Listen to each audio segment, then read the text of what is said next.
জালসার উপলক্ষে মেলা হবে কেনে? মেলা যারা বসাচ্ছে, মেলা যারা নিয়ে আসছে তারাও অশিক্ষিত, অযোগ্য, অধম, এবং যারা মেলায় অংশগ্রহণ করছে এরাও বর্বর, অযোগ্য, অশিক্ষিত, অধম, নিকৃষ্টতম এরাই।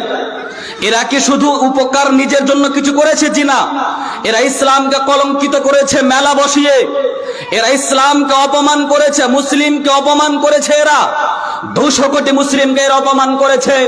জালসার নামক জায়গাতে কোরআন ও হাদিস আলোচনা যে জায়গাতে হবে বা হচ্ছে, এই জায়গাকে উপলক্ষে করে, ইসলামিক সভাকে উপলক্ষে করে যে যারা মেলা বসিয়েছেন, যারা ব্যবসা বাণিজ্য করছেন এবং যারা সমর্থন করেছেন, যারা নিচ্ছেন, সকলেই এরা অধম, সকলেই এরা গাধা, সকলেই এরা অধম, অশিক্ষিত।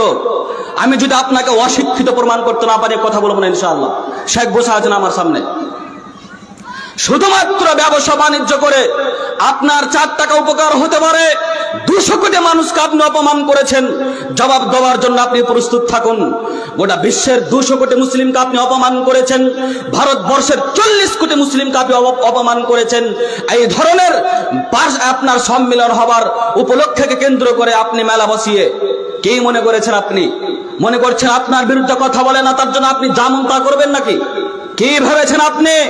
দায়িত্বশীলের যেহেতু বক্তব্যের বিষয় আছে, অতএব এগুলো দায়িত্বশীলদের মধ্যেই বলতে হবে।